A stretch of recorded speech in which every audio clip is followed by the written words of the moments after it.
You are now tuned into Check This Out News. We connect the streets.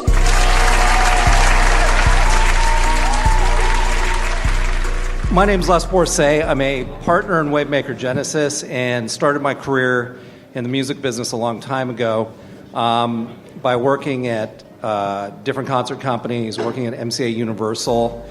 I manage an artist named Jason Mraz. I currently manage an artist named Winona Judd. Believe that. And that has nothing to do with cryptocurrency. In 2013, I became an advisor to Ripple. I have a really schizophrenic career, actually. I additionally did the Ethereum pre-sale in 2014, and now kind of focused my efforts working with the Wavemaker Genesis guys.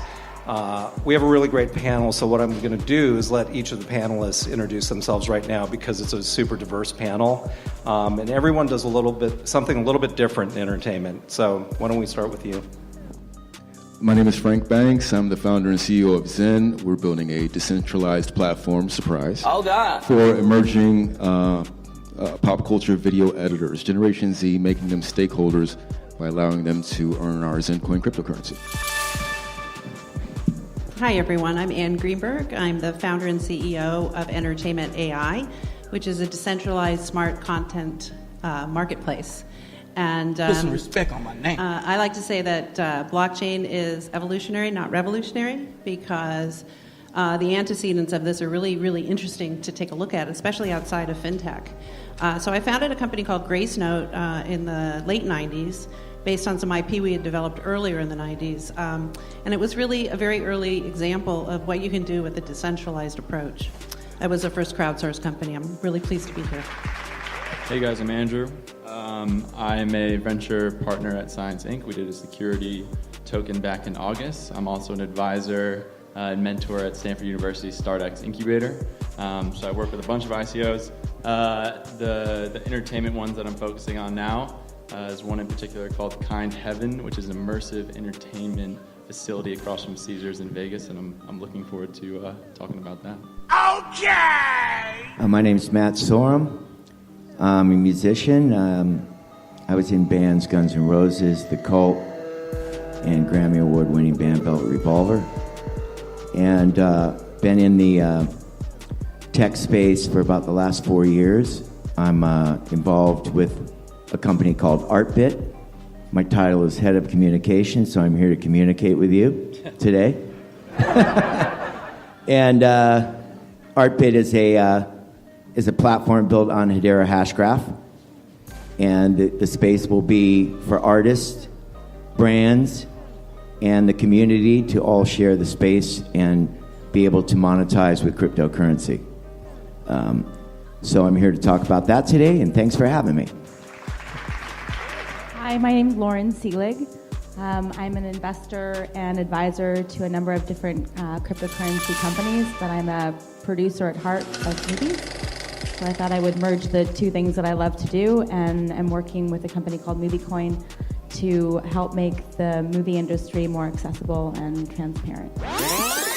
Okay, so in the spirit of merging, I've been fortunate enough to be on a panel with a few of these people. So I'm going to kind of start with this general concept of businesses merging and really thinking about how legacy businesses exist and the kind of advent of new technologies and how those concepts can exist moving forward. I want to start with you, Matt, because you talk a lot about the legacy business versus blockchain, and how do you see that working out in the future? That's a good question. Well, the interesting thing about the blockchain and the data is how artists can get paid. And as we know, I still receive my checks biannually, right? So I have to wait for the administrative factors of all the payments that go through the chain of command. The publisher, the label, and someone's making interest on my money in a bank account somewhere, right? So the idea of the blockchain, especially in the publishing realm, and everyone getting paid instantly, fascinates me. And I think that it will come with emerging artists. Like, the legacy artists are there, right? And I think publishing houses have a job that they don't want to give up. Hold up. But I have heard and know that they are looking at these blockchain elements to be able to expedite a lot of the expenditures, right? So I really like that. And for emerging artists, that's where Artbit comes in. And for instance, Little Hank Williams, the yodeler. Now, the new model of record business is grab onto a moving train. So they found this kid on YouTube, and they signed him. But he had already built his community. He didn't need them, really. So if he had another platform to be able to monetize himself instantly, he could have done that. But through the YouTube platform, somebody else is making all the money. And with the ads and the brands that are affiliated with YouTube, they already paid them once, and now they're going to pay them twice. If you don't want to watch Little Hank Williams commercial that's across YouTube, you can click off right away. And if you're not a sponsored artist, nobody gets paid. The brands don't get what they need, and the artist doesn't get paid. So that's where Artbit comes in. And the way that will work will be the augmented reality branding, product placement, if you will, all built on smart contracts, and everyone getting paid through cryptocurrency.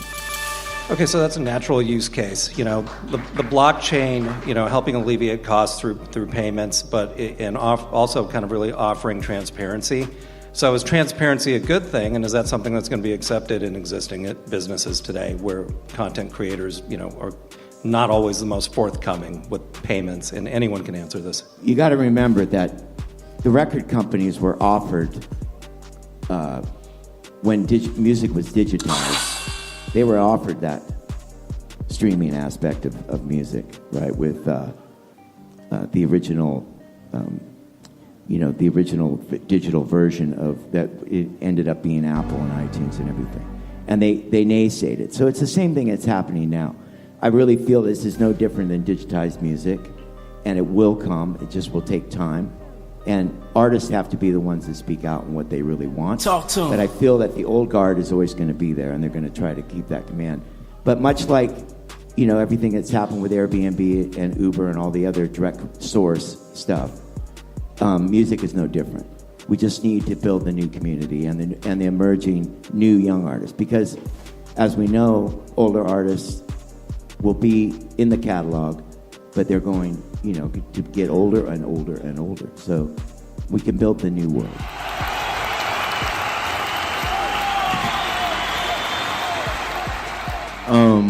Yeah, I mean, payments are part of it. I just think it's sort of like what Matt was saying. It's really about now who gets to participate in the fundamental aspects of the business model, where the music and the way the music industry was structured beforehand, it was basically like this input that the record companies tried to get cheaply as possible. Yeah, that's fucked up. So now you just have a different way that you can organize things where the people who are actually creating the value can participate in that to a greater degree. And that's really what it's all about. I mean, it's really about using that technology to enable that, at least from my perspective.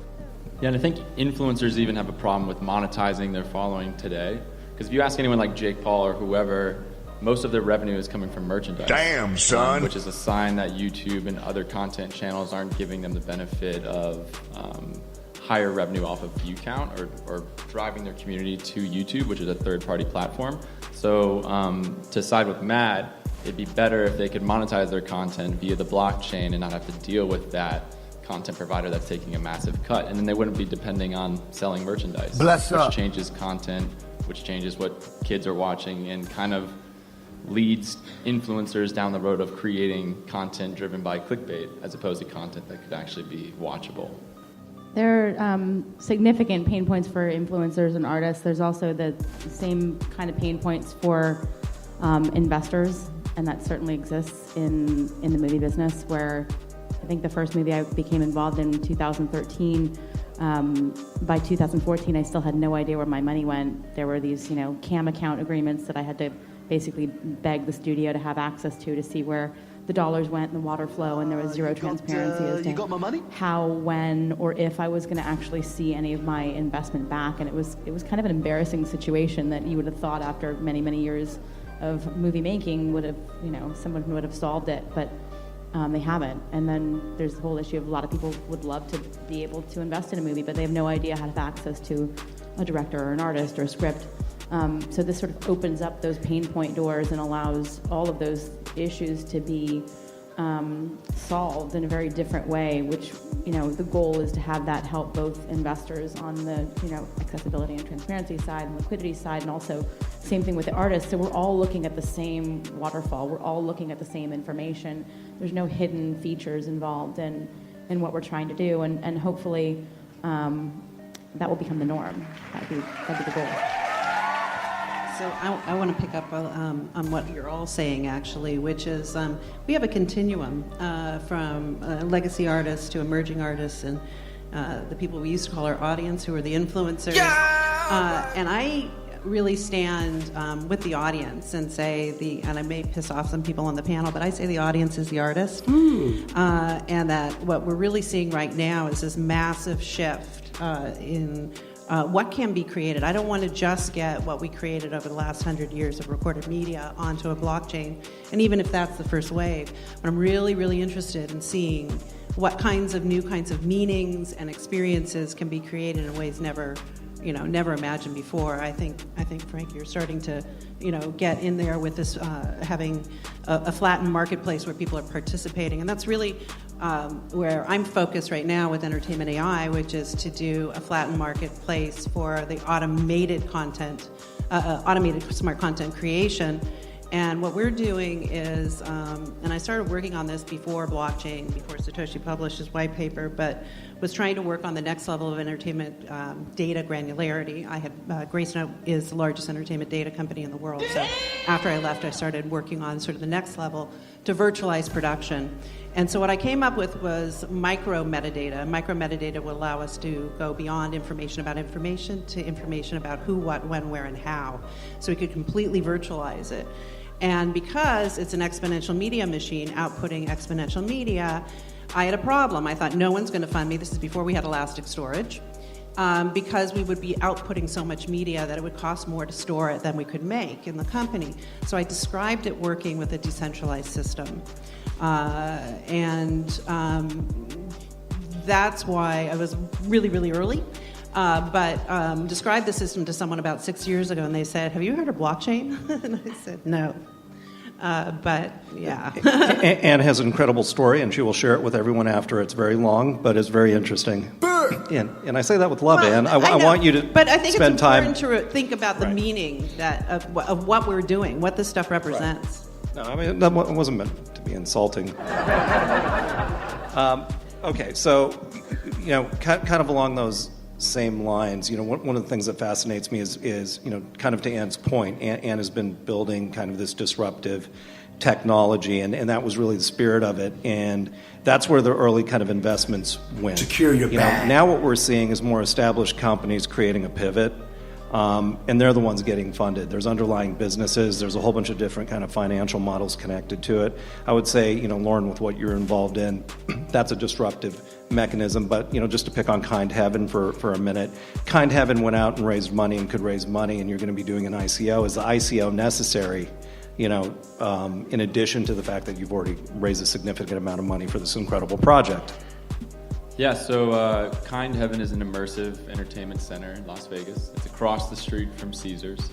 And when you walk into Kind Heaven, you're transported into Southeast Asia. Love you long time. Different bars and areas to eat food. You can discover new artists. And the reason that Kind Heaven is perfect for an ICO is, number one, we're building an amazing community where you can use different tokens to process transactions. There's not many people building tangible physical properties to actually use the blockchain in person via a band.